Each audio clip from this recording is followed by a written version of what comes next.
So, Jonathan, thank you again for joining this discussion on Faces of Digital Health. We're currently running a series of discussions around South America, healthcare digitalization, and digital health in that region. And I really wanted to talk to you because you are originally from Peru. You worked Yes. across continents in different countries as an MD. I think most people that follow you on LinkedIn know you as the CEO of Lapsi Health startup. But if we set that aside for just a little bit, can you tell me a little bit about how much work as a medical professional did you do in Peru, and how did you then transition to other markets as well? Well, I worked several years in Peru as a GP and then in emergency care as a clinician. So I've had, I would say, a taste of everything. I worked for the police medical system for a couple of years, and I also worked for the private care systems. Um, so I had a taste of the national integrative type of system, which is not the best. And then I also had a taste of what it is to deliver and provide healthcare services in a private way, which is shockingly completely different than, I mean, not really shockingly, but I think the quality differences are extreme between both of them. And I have been working also in the Caribbean before as a physician, most especially in Cuba. And I also, when I migrated to Europe and started to work at medtech companies, I went always back to Latin America for topics of innovation and for implementing technologies in hospitals, working with medical partners and distribution companies, hospital systems. So I've been lucky to be able to visit some of the most innovative hospitals all over Latin America, like Albert Einstein, Fundación Cardio Infantil in Colombia, Clínica Alemana in Chile, of course, Clínica Internacional, where I'm an advisor nowadays. Um, but several other ones, Angeles hospitals in Mexico and the Panama Clinic in Panama, um, and helping them to achieve some levels of technification, some of them, or just understanding the medical systems and visiting as a fellow professional. So it has been a very interesting work and exploration that I've done in Latin America in the last years. And How now would I you advise hospitals. Sorry. how would you characterize where is Peru specifically now in terms of healthcare digitalization? It's obvious that any hospital or any healthcare institution that goes from paper to digital processes faces to a degree same challenges with the culture, with the change management, with changing the processes and the way things are done. What is specific for Peru, and how would you more broadly characterize the level of maturity in the digital sense? Um, Before the pandemic, so I think Peru is like it's still very immature. But if you compare pre-pandemic Peru versus post-pandemic Peru, is like twins that were raised by different families. So pre-pandemic Peru, they had there was a rule, for instance, the regulation for telemedicine involved that there should be a physician on one side, on the clinical side, but also there should be a physician next to the patient. Why? Because telemedicine was not really understood by Peru as the concept of telemedicine that we have nowadays. It was more understood as a second opinion, as a telemetric second opinion only. So you had two physicians in two sides, which for the telemedicine purposes of today makes absolute no sense. Um, so that's just one side of things, which is the regulatory clinical strategy side of things. Of course, there was nothing being done in telemedicine before the pandemic.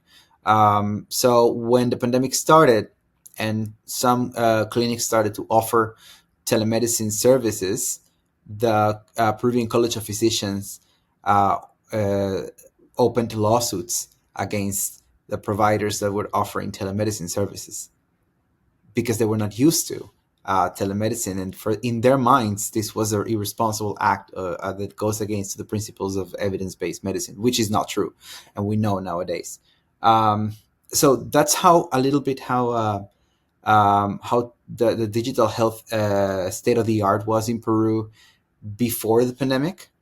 And then the pandemic came, and it definitely disrupted several things. Of course, the the the whole regulation changed, and the Peruvian College of Physicians accepted and implemented as well. And then they have been from that moment on one of the biggest forces pushing the development of digital solutions in healthcare in Peru. So you can see that, of course, that moment of the history of Peru really changed the mindset of different organizations, and things that we were talking before that were completely niched nowadays are very expanded and already implemented solutions. So I find your comment around doctors filing lawsuits against telemedical providers uh, not surprising, and that's because a recent survey by PA Consulting globally showed that when they were talking to 550 leaders across public and private hospitals, nearly two-thirds, so 65%, believed that a lack of understanding of the healthcare system is going to kind of hinder the speed of home-based care in the next 5 years.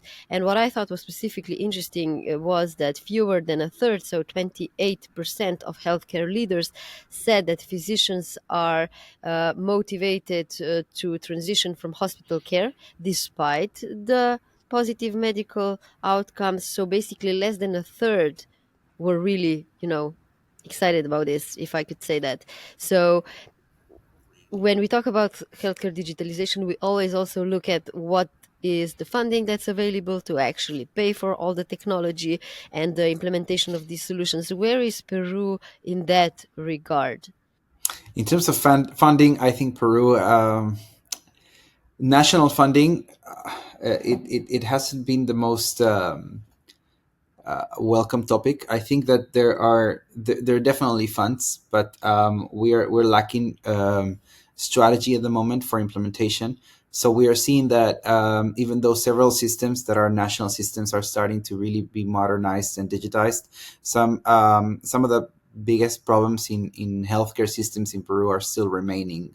The issues of access, the issues of the high mortality, and some of the epidemiologic issues that Peru has always had, they remain.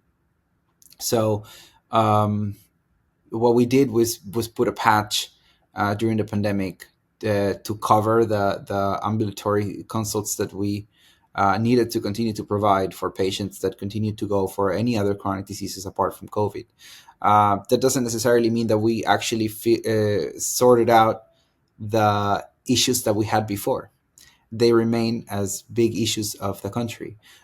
So, in an opposite direction, the private care sector does have the resources, and what we see in Peru, which is very interesting, is that the private care sector drives the innovation, and then the public health follows. So, as long as we have an actor in Peru, a part in Peru that actually implements these technologies and shows everyone how it works and how efficiently it works, then we have big potential for the rest of the medical systems to follow up. Can you elaborate a little bit further? What's the relationship between private and public healthcare in Peru? What I'm kind of seeing when it comes to innovations and in the public systems is that even if you have a generally accessible healthcare, publicly provided, like private providers that just charge out of pocket payments are popping up and are somehow disrupting various systems just because the need for healthcare is increasing so much, and it's getting harder and harder to get to a clinician in time if you want to go the public way without Yeah. any copays. Um, I mean, we're talking about countries that have universal healthcare systems, first of all, because it's a completely different environment and ecosystem than, for instance, the US ecosystem, where you copay absolutely everywhere, unless you are from the VA or some specific microsystems. But in Peru, everyone has the right for healthcare. So it's a more burdened medical system because you can. If you want to, as a patient, you can access healthcare universally, and you will receive healthcare, just depending on the time or the quality of the healthcare. That varies a lot depending on the hospital and the place where you live. Um, and that's a little bit the issue, which is what makes patients look for private care. I don't think that that issue has to completely be solved, because I do think that there's always a space for private care. Um, just like as there's space for private education and private anything, there's always a space for a market, because markets are big. But when we talk about how do they interact with each other, I think that Peru is a very interesting example of a cooperative system, in which the public health system is actually in deep cooperation with the private care. I'm going to give you an example. For instance, in the INCOR, which is the National Institution of the Heart in Peru, whenever there's a patient that needs to have a cardiac MRI or a very specialized radiology uh, procedure or test, they will send them to the Clínica Internacional, because they have the best radiology service. And that is, for instance, a very interesting example of um, integrating systems. Some of these national payers will cover the costs of these patients for these hyper specialized tests, even though they happen in the private care systems. So they interact, and of course you will see the same physicians working in the public and in the private care at the same time. We have in Peru, is very common that physicians take a couple of hours to work at public hospitals, and then a couple of other hours to work at private hospitals in their normal day, in a normal week. Is that because it's basically impossible to kind of limit the freedom of clinicians because the public system needs them and it needs to adapt to their desires? This is not exclusively seen in Peru, so we see it in other places with public healthcare systems as well. And I think it's very difficult to really find a good solution that would just keep clinicians only in the public sector. I think it has a lot of different reasons. One of the reasons, I think, is that physicians in Peru that work in the private sector also want to work in the public sector, um, out of philanthropic uh, reasons. I think that's actually the majority of them.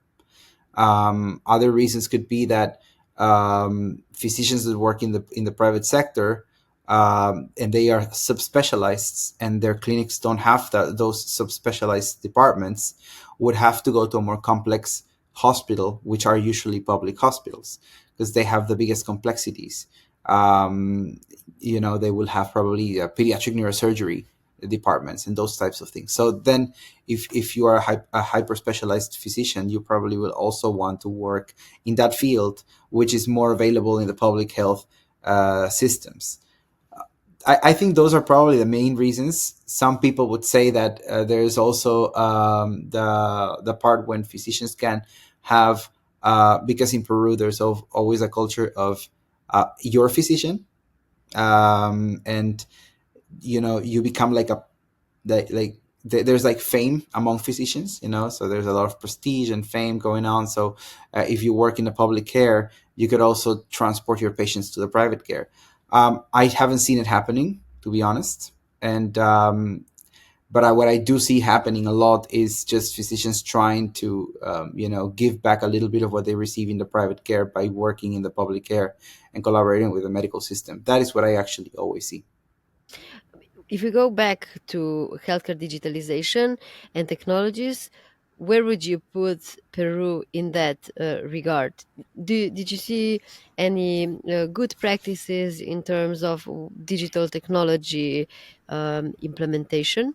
It's oftentimes also related to budgets and costs, to which extent you can invest in AI, in R&D, if you have a public hospital. So how is Peru tackling that? The US market is very advanced because hospitals work as businesses, so they just operate completely differently in terms of what they invest in and how much do they research digital health technologies. But in many other markets that's not the case. So where's Peru? Well, Peru has a very, as we said at the beginning, it has a very deep history, let's say baggage of epidemiologic healthcare needs. So of course the budget should go as a priority to sort those healthcare needs. We're talking about screening for breast cancer, for instance. Peru is one of the countries that has the biggest amount of breast cancer patients. So of course, when we think about what do we prefer to implement, artificial intelligence for drug discovery in one hospital that might one day find a molecule, or do we prefer to implement a project of screening of breast cancer among populations that are at risk? I would think that the latter is probably the most intelligent approach for public health in a public health way of thinking. Um, what I see that in Peru is that digital technologies are starting to be implemented in a market. We had a very fast and let's say emergency implementation of telemedicine that now has to be regulated and has to be standardized. But we also have seen many systems in Peru that are starting to get electronic health record systems, implementing them at hospital levels, interoperating them with their packs. Um, some levels of usage of AI in radiology are happening in Peru as well. So yes, things are moving definitely. As I said before, the private care is probably the first one to be using them. So the EHR implementation, for instance, started in a hospital system called AUNA, and now there's also the Clínica Internacional and other hospital systems in Peru that are also implementing their own EHRs from different vendors and so on, but trying to standardize. And then they are making them interoperate with data compilation systems and packs from radiology. So that's also a great positive thing. And then the last thing is they are also working into the patient centricity side, so creating patient platforms and omni-channel communication systems with patients. I think the omni-channel strategies, they come from the banking world. They have been bringing people that are digital transformation specialists from other fields to come into the hospital systems to transform them digitally. So you will see a lot of user or client centric types of approaches in terms of chatbots, portals, communication marketing, and all those things, doctor patient communication type of systems, because of the origin of the people that work in the digital transformation. How much of the healthcare IT side of solutions is developed by hospitals themselves, and to which extent do they buy the existing solutions on the market? And what I'm trying to explore there is what kind of opportunities do you see for startups, and how much, what are the chances that startups actually start working, say, with public hospitals? What's the sentiment and culture related to that? I don't think that clinical systems in Peru are developing their own technologies. Not all of them. I have seen some companies arise from hospital systems that are private. Most of them developing pretty much the same solution. Telemedicine, communication solutions, apps that have chatbots and those types of things. Haven't seen anything very disruptive being created in there by the medical systems. There is an appetite for artificial intelligence, but there is a big um, knowledge gap in terms of artificial intelligence and how to apply it, how to code it, how to train it, how to test it. They haven't really had yet the chance to be able to develop algorithms before.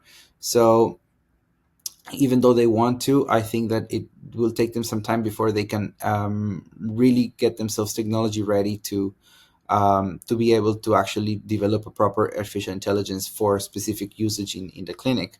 Um, and also, let's remember that even if they would develop their own artificial intelligence, that doesn't really make it a commercial solution. It would be very difficult for them to bring it to the commercial point. So there's a lot of opportunity for companies to work with Peruvian hospitals and clinics in private care, most likely because of the fact that they are not going to attempt to develop a lot, and they would probably love to procure to be leveled with the standards in the US and Europe.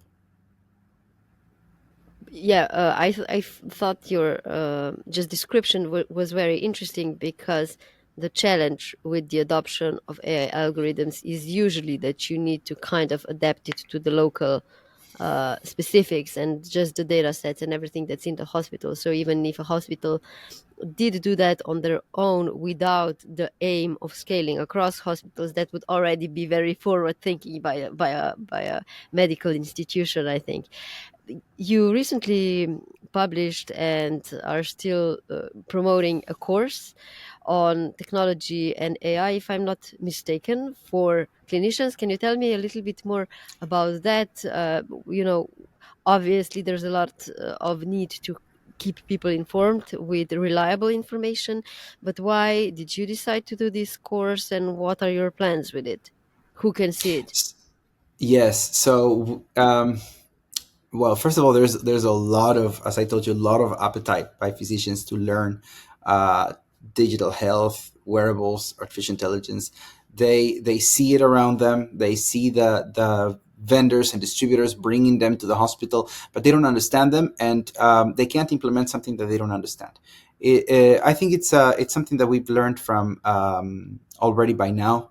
The digital therapeutics, for instance, debacle has shown us that the market needs to be ready for something before something can be implemented.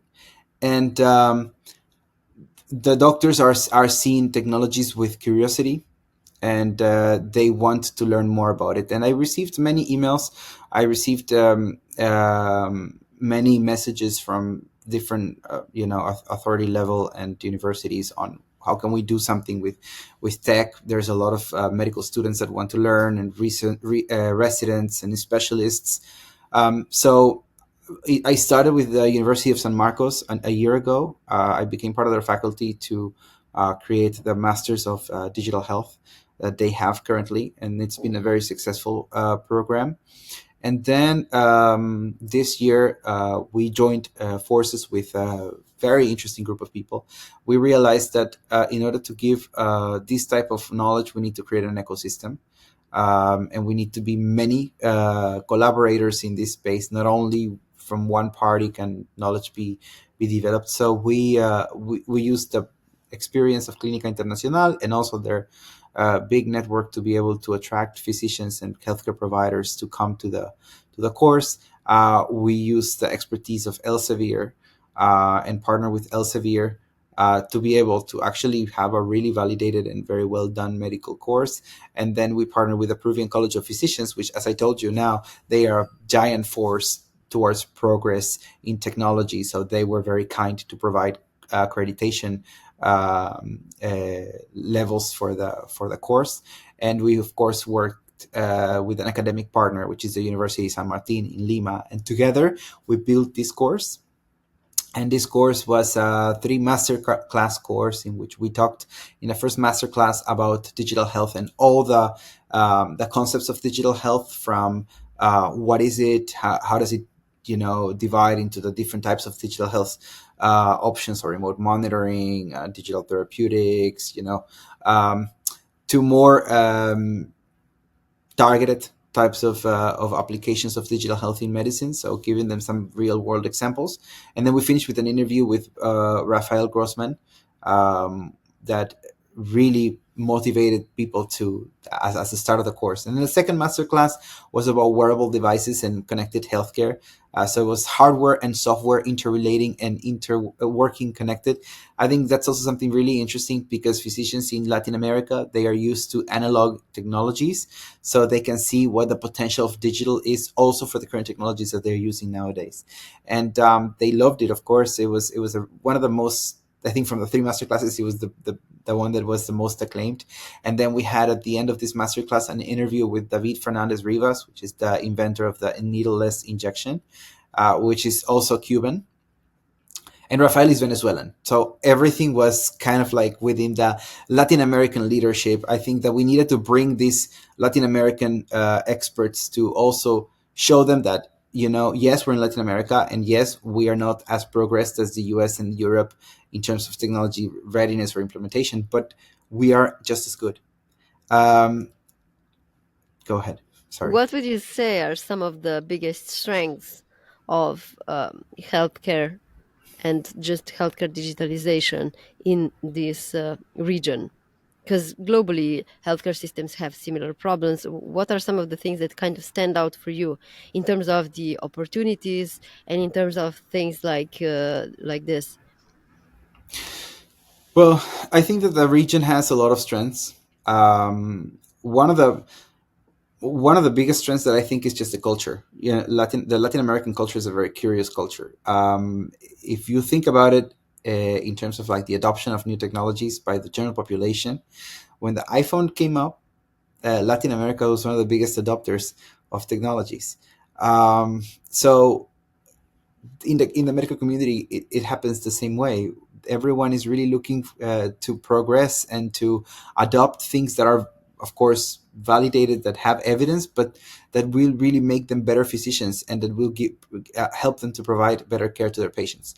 Um, yeah, so some countries with some disparity have different approaches to technologies, but countries like Colombia, Chile, Uruguay, for instance, is 100% standardized with EHRs and interoperable as a complete country. But of course, it's a small country, but it shows the hunger of the Latin American ecosystem to be able to build and to put themselves at the same level as US and Europe. Gl-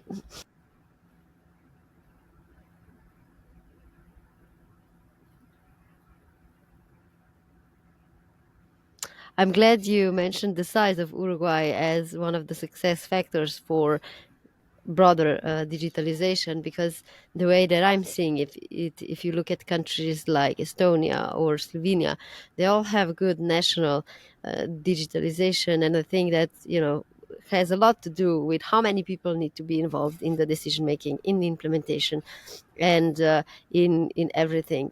Yeah. So where do you see the biggest potential in the future in terms of technology adoption in Peru? Usually that has to do with policy, with digital health strategies, with plans on national levels.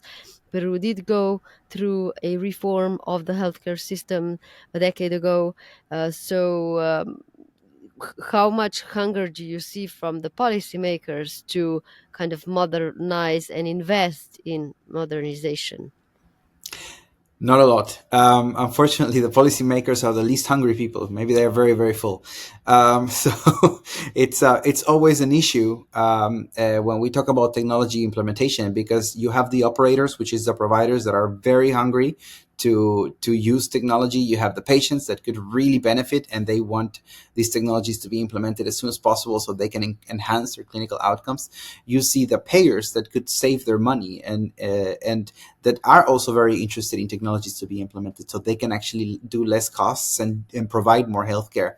And then you have the policymakers, and the policymakers in Peru, unfortunately, they haven't really put themselves to the level as the rest of the ecosystem actors. And so there are regulations that are being implemented, are being developed at the moment for telemedicine and remote patient monitoring, but not necessarily are they yet as advanced as other countries in the region, and as advanced as Europe or the United States.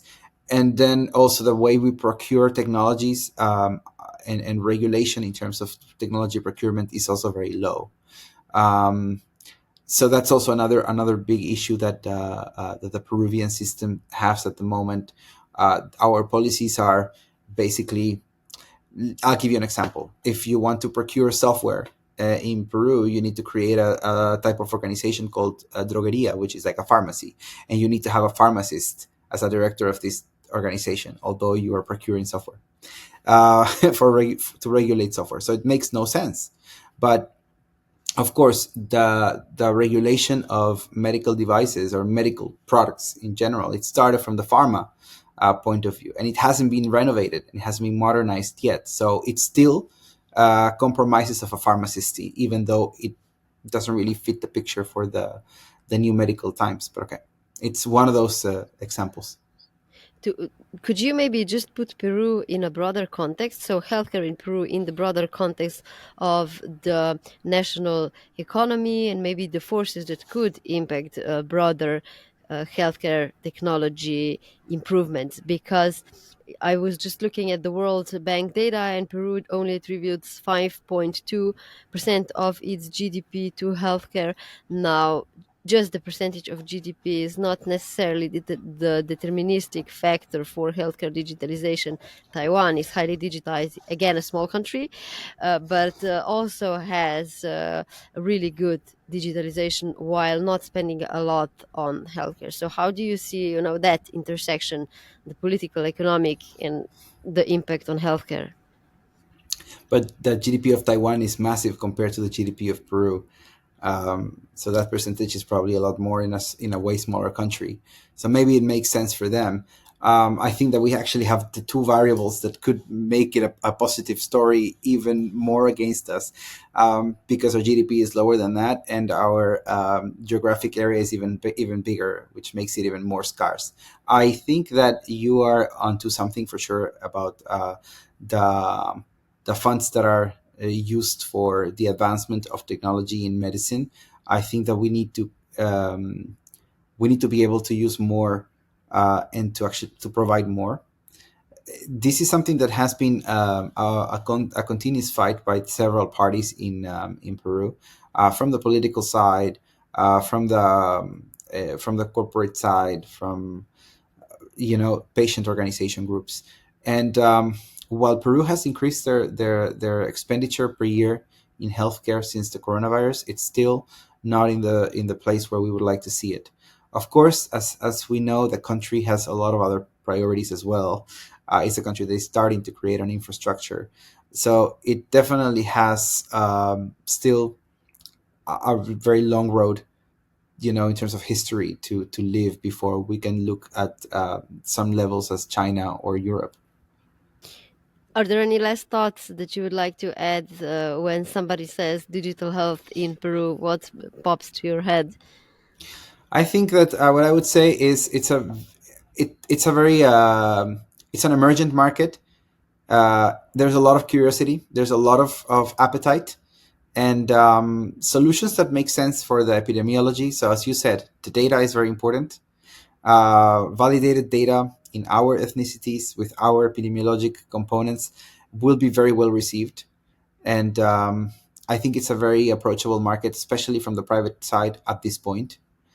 So never say no to Peru. Okay, awesome. I think we can wrap up on this point. So, Jonathan, thank you again for these insights, and keep us updated on the further progress that you're going to do. Thank you so much. And thank you for my invitation.